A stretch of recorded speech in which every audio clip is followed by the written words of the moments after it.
Olá, sejam bem-vindos, estamos começando mais um programa direto do Bfly Minas Centro. Sim, essa é a 11ª edição do Café com Prosa, promovido pelo Undime, uma celebração à educação.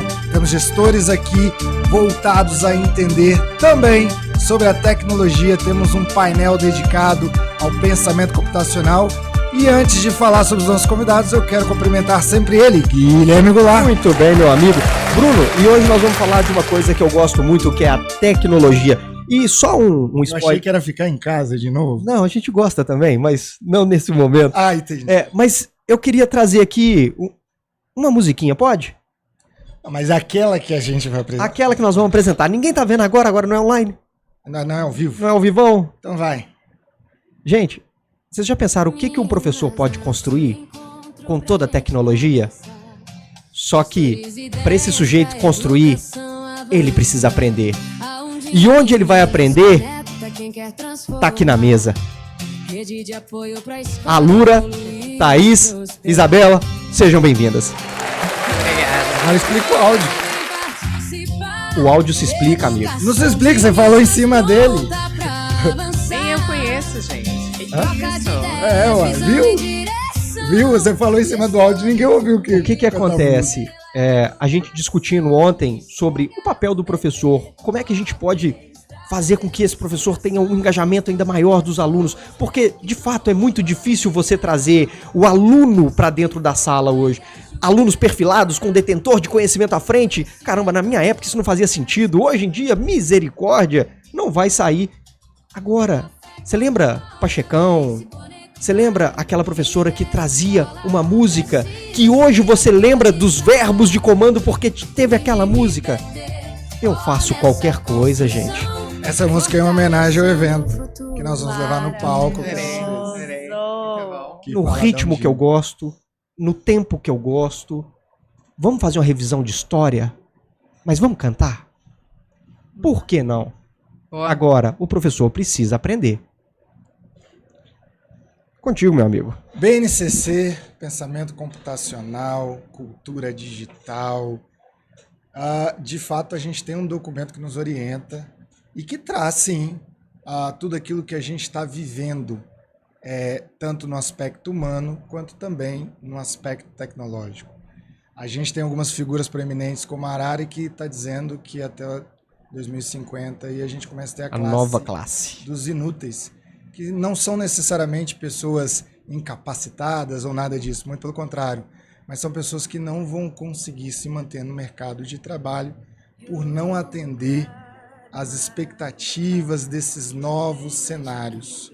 E o que melhor se não no pátio da escola, dentro da sala de aula, na formação dos professores, esse debate acontecer com intencionalidade pedagógica, com propriedade.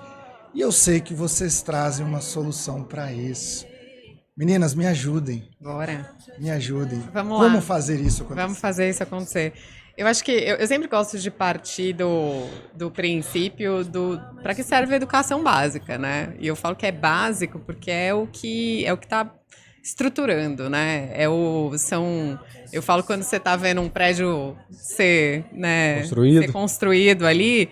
Passa um ano que você não vê nada acontecendo, né? Porque tá para baixo. Só que é exatamente por conta daquela infraestrutura que aguenta um prédio de 30, 100, né, andares que a gente já vê acontecendo pelo mundo. Eu gosto de pensar na educação básica ali, né?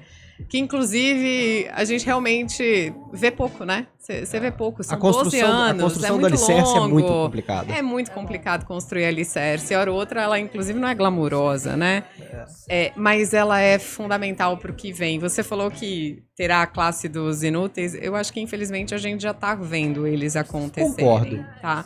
Eu acho que a gente fala de um mundo sem olhar para o que já está acontecendo. A gente já vê muitas pessoas que não se enquadram muito exatamente porque eu acho que a gente deixou ao largo da educação básica nos últimos tantos anos realmente preparar esse menino, essa menina, porque já estava acontecendo, né? Daqui a pouco eu vou dar uma palestra, eu gosto de fazer uma provocação com uma capa da Veja de 95, que falava: a internet, a rede de computadores que você ainda vai se conectar. Cara, 95, vocês entenderam que ela fez 30 anos há muito pouco tempo? Só que a gente leu, a gente viu acontecer mas a gente não ensinou os nossos meninos, as nossas meninas, muito menos os nossos adultos a usar de forma inteligente, usar de forma criativa, usar de forma crítica. E eu acho que a BNCC Computação, ela dá luz, infelizmente atrasada, concordo. bem atrasada, Concordo. a que está hoje o nosso maior problema, né? Os novos analfabetos não são aqueles que não sabem ler e escrever, são também, mas, e by the way, né, a gente ainda está tentando ter a alfabetização na hora certa, e que bom que tudo isso está acontecendo, mas acho que daqui a pouco a gente vai estar falando sobre a alfabetização digital na hora certa, né? Gosto de ver a BNCC Computação aparecer. Eu fiquei muito feliz quando, aliás, né, a Alura hoje é a maior escola de educação em tecnologia do Brasil, 100% brasileira, criada por brasileiros, e que olha lá na ponta, desde os pequenininhos até a ponta final, das pessoas que estão lá no mercado de trabalho, precisando de novo se atualizar. E é claro, tecnologia a gente nunca vai parar. Mas a gente vê que se a educação básica tivesse feito, né, o seu grande papel de dar o alicerce certo, a gente com certeza já teria uma sociedade muito mais evoluída, muito mais tecnológica, muito mais crítica acerca de todas as ferramentas de tecnologia que estão entrando, né? Você falou da música, a música já dá pra fazer por AI, viu? Não sei se você sabe. A nossa é toda feita, agora a gente Eu faz... já ia falar. Nossa é tudo IA. 150 mil músicas por mês entram no Spotify novas, feitas por AI. Essa playlist que você tá escutando, porque a gente sempre tem um BGzinho, eu gosto de uns jazz, como eu não posso colocar música na internet, porque senão cai por direito autoral. E sempre cai na Rússia, eu não sei porquê. Na Rússia, então, eles não gostam Putin de não me música. aceita de jeito nenhum. Toda vez que eu recebo a notificação, seu podcast não vai passar na Rússia por conta de direitos autorais. Mas IA, o direito autoral não cobre. Eu posso colocar na internet o tanto que eu quiser. Então agora eu tenho um BG que pode chegar na casa do pai, casa do professor, sem me bloquear. Eu quero fazer uma provocação. Só um ponto. Você trouxe a questão da internet, Cristiano Cruel da Startse, não sei se vocês conhecem. Opa, Startse é da Opa. Lura. A Startse é da Alura, ela foi adquirida. É do Grupo Alon.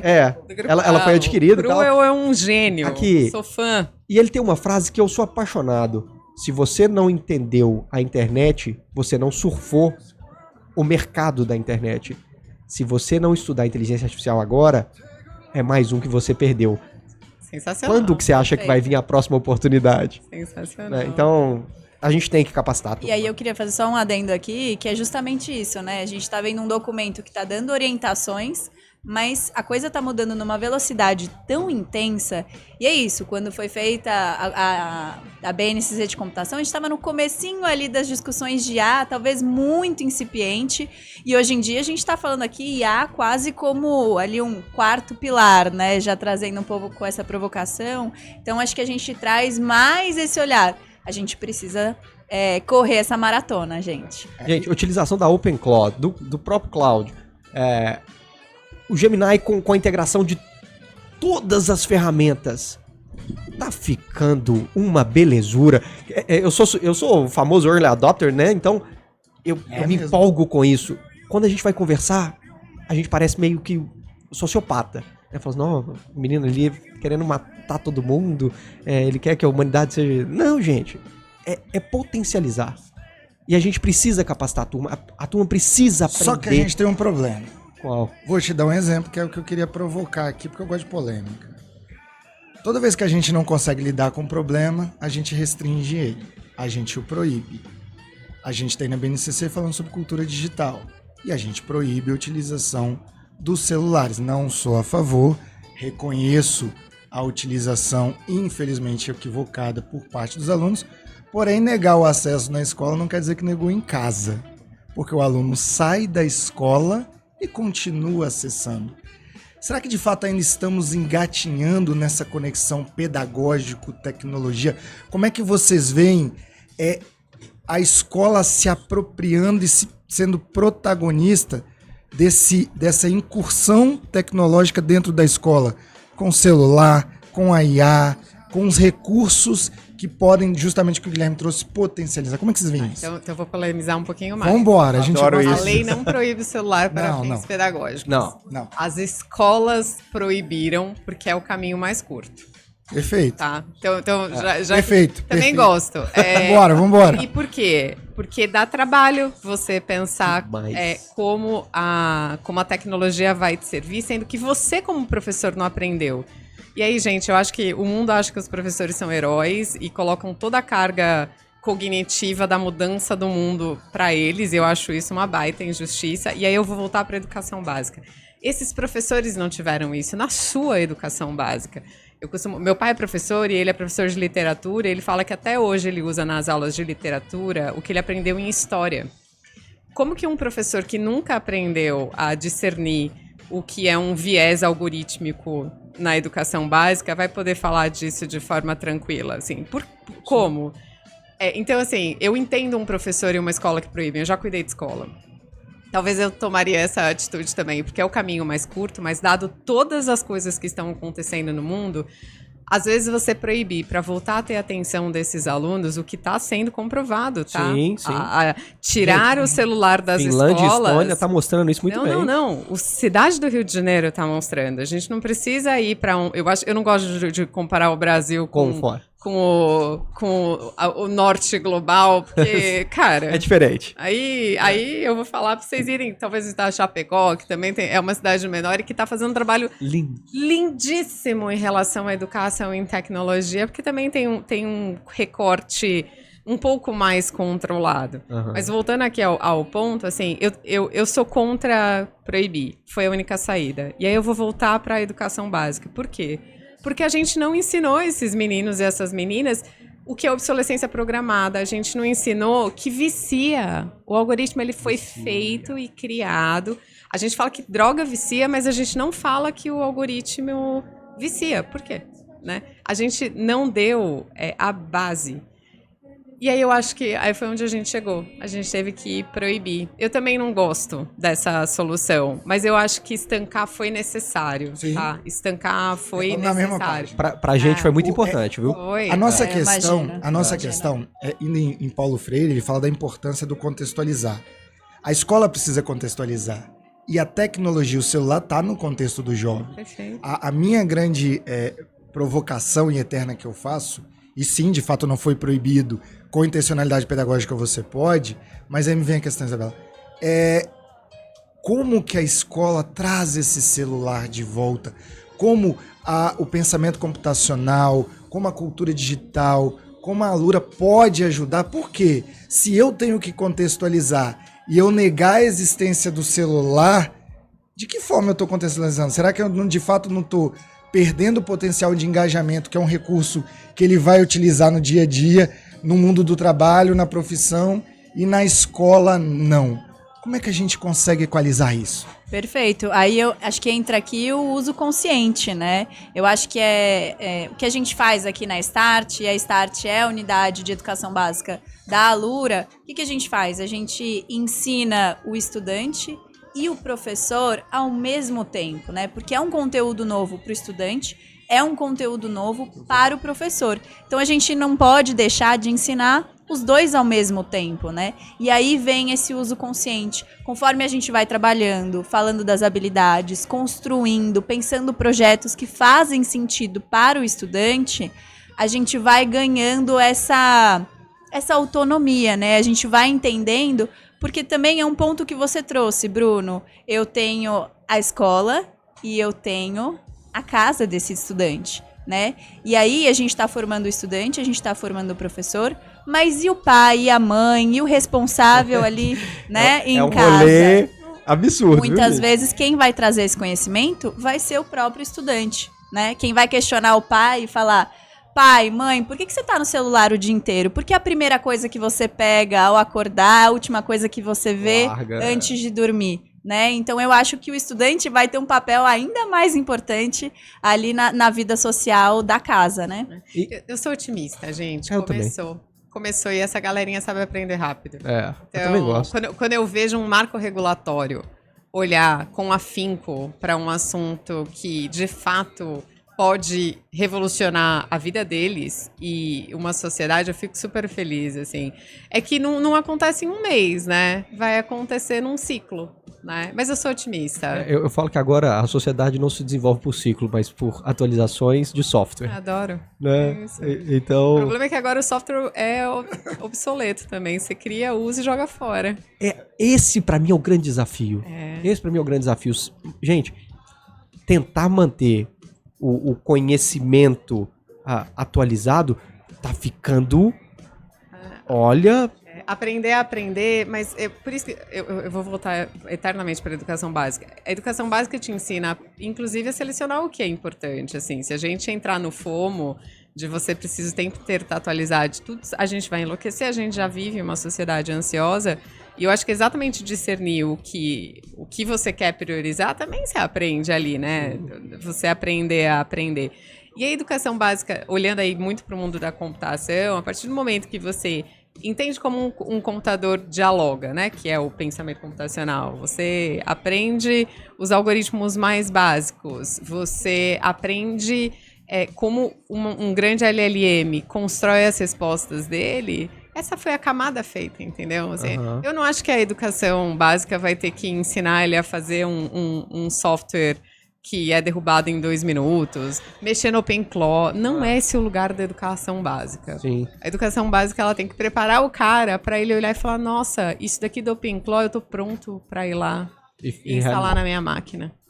Inclusive avisar ele para não fazer nada sem a sua permissão. Gente, não instala na máquina pessoal, não? Não instala, não. Tá, se for... Vai dar ruim. Pega um paralelo ali, os Mac Mini estão desaparecendo do mercado, então vai dar problema. Vai dar ruim. Ele tem seu cartão de crédito, ele tem... Olha, cuidado. Isso. Mas eu consigo hoje...